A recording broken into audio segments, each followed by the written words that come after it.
pink is for girls and blue is for boys. That's the way it is, and that's the way it has always been. Actually, maybe not. I bet most of us low-key imagine baby Cleopatra or baby Queen of Sheba swaddled in a little pink blanket, and us Christians with our nativity play, we make sure that baby Jesus, being the boy that he is swaddled in blue. I've got some interesting facts for you today, but I'm just going to read a small extract from an article titled Pink or Blue, published in the trade journal in America, the Infants Department. This is an article from 1918. It said that generally accepted rule is pink for boys and blue for girls. The reason is that pink, being a decided and stronger color, is more suitable for the boy. Welcome to the month of October. Hold up. Wait a minute. Guys, we can't be welcoming the old bodies into October when October is nearly done.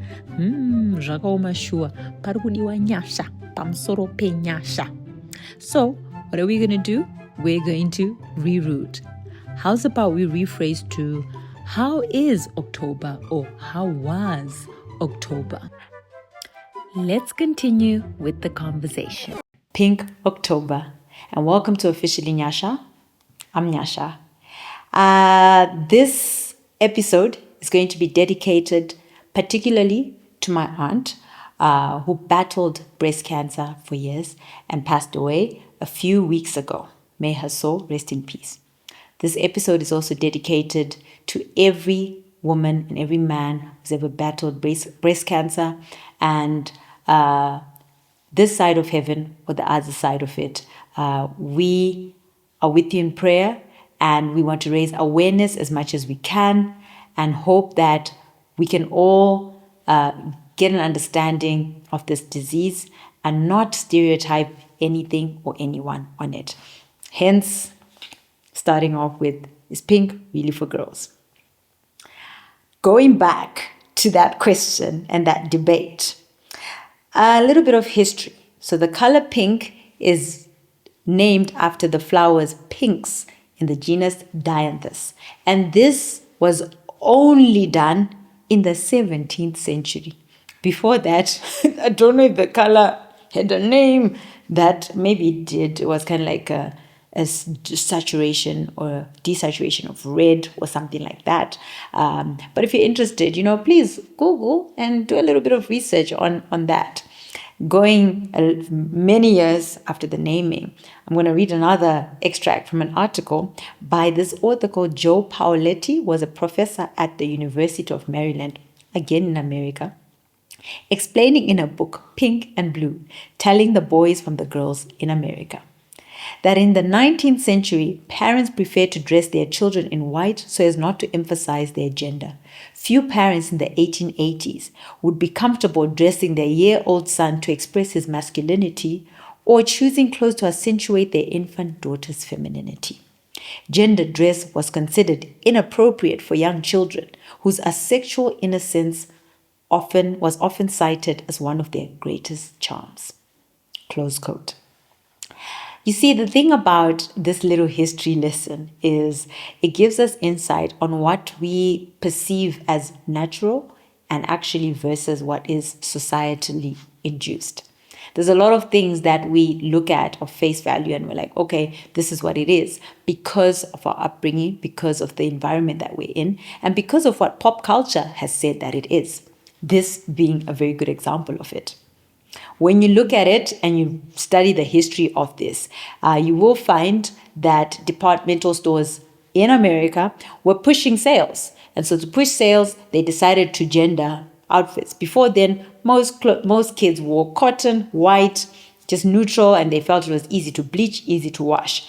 And when they started out, they were selling girl clothes in blue, boy clothes in pink. Somehow, though, the parents started favoring wearing pink. So moms started favoring wearing pink. It was nice. It's a cute color.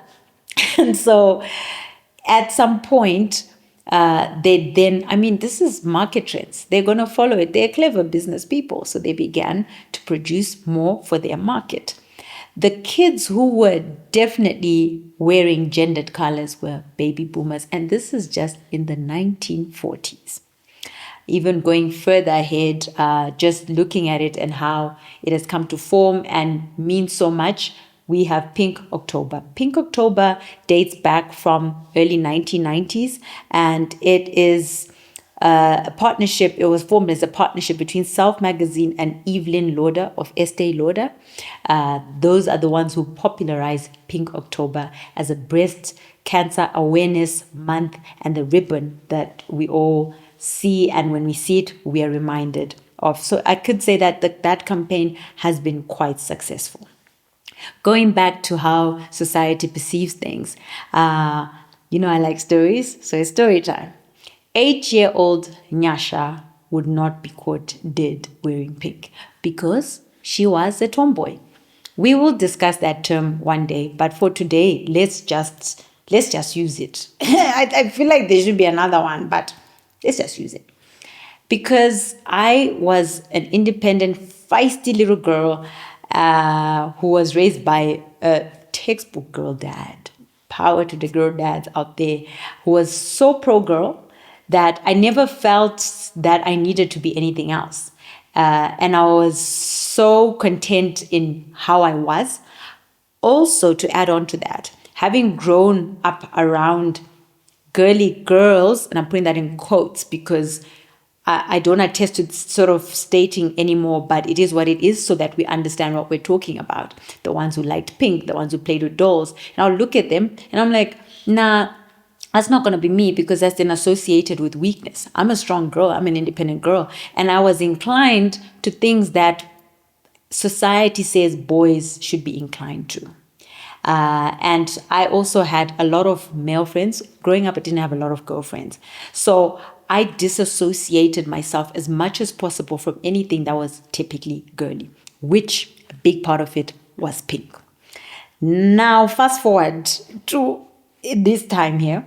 If you've ever met on a day that I'm wearing pink and you compliment me, I am popular. I am at large.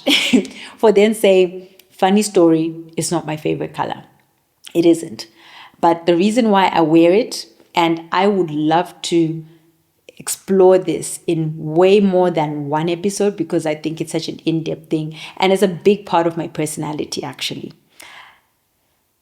I think that a lot of things that we have perceived a certain way, in order for us to refresh and renew our minds on it, we need to take power of it. So one of the things when I became an adult woman and started to embrace that part of me and really celebrate it for what it is, I've always been someone who is self-confident and self-aware as a person, but that part of me as a woman is something that has had to grow and continues to grow.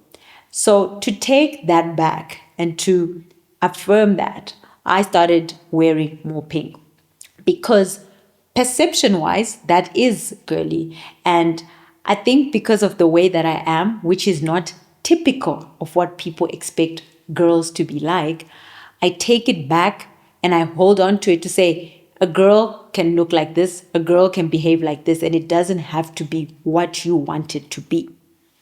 And the other part of it is, now that I've been an adult longer than I've been a child, I find that there was a lot of things that I feel I may have missed out on in growing up as a girl that I would love to celebrate. So you find I wear a lot of pigtails because someone somewhere decided pigtails were for little girls.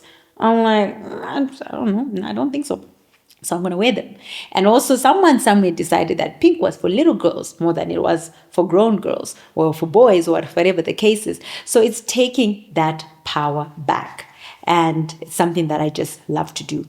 Another thing as well, when I talk about taking power back and just celebrating all the parts of you, and that feeling like there was a loss in being the girly girl that I could have been and still be the person that I am, is when you turn 9, when you turn 10, when you turn 11.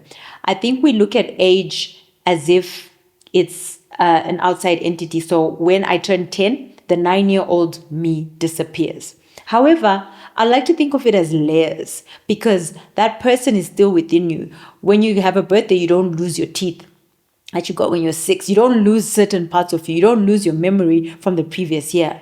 And so whenever at church they say, do we have children here? I'm one to always go like, yes, because 1-year-old all the way to whatever age you are at this time is within you. So it's not to say be childish, but there are parts of you that you can't take them out of you. They're going to remain. And so to do that, I celebrate by wearing the color pink. The other thing is quite a number of my giftings are typical or typically celebrated and more outward exhibited by men compared to women. Generally, there's a sense of, when I've had so many people think they're complimenting me or complimenting a gift within me and saying, oh, kutonge murume. I've had that, especially my driving, so many times. I'm like, oh, I'm driving murume, and my face changes. Like, no, that's a compliment. So I would think, because I'm like, guess what? This gift or whatever it is that I'm good at has got nothing to do with, being like murume. It is just what it is. It's a gift. I don't think that it's gender specific, because if you are to just put 2 kids here, they're just going to be babies. So it's not, don't get me wrong, pointing towards fluidity, but just that there's certain things that we've associated with certain genders that are not. Now, I am going to go back and wrap this episode up with important business. I'm just going to share a little bit of statistics on breast cancer from a Zimbabwean perspective, because I am in Zimbabwe and I am Zimbabwean. So in 2018, which was the latest statistics that are available on Google, an estimated 2,000 cases were recorded and over 900 deaths from those 2,000 cases. These are ones that were just recorded. We don't know of the ones that were not. Some of the things that is also stated on that is mortality is 7.3% of all cancers is that of breast cancer. 1% of breast cancer cases, this is globally, are male breast cancer cases. Contributing factors in the case of Zimbabwe as to why we have high numbers of cancer, HIV and AIDS. We still have a high prevalence of compromises to our immune systems because of HIV and AIDS, which has increased susceptibility to certain cancers. Access to care, limited access to care, delayed diagnosis, and underutilization of treatments. I could go on and on reading these statistics, but I just wanted to call upon each and every one of you, male or female, to get screened, get your health checked. Don't let society and what we think about hospitals or anything steal parts of your life. If you are diagnosed late, it's just the difference between getting treatment and getting treatment well.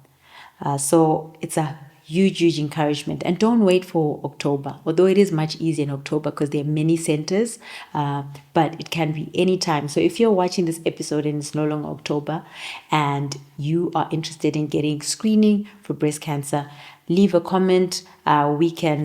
Or send a message. We can be of assistance. Also, if you are shy, there's so many resources online on YouTube on how to self-examine. But other than just breast cancer, get screened for any other diseases. It goes a long way to know how our bodies are doing. For more information on cancer screening, visit www.cancerzimbabwe.org or any other relevant platform. Thank you so much for making this topic official with me on the history of color pink, and is it really for girls and is blue really for boys, and also on a very important topic of breast cancer awareness.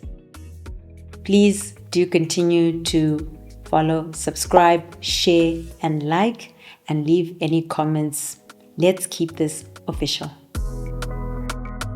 This has been... Oh, no. Push that. Start again.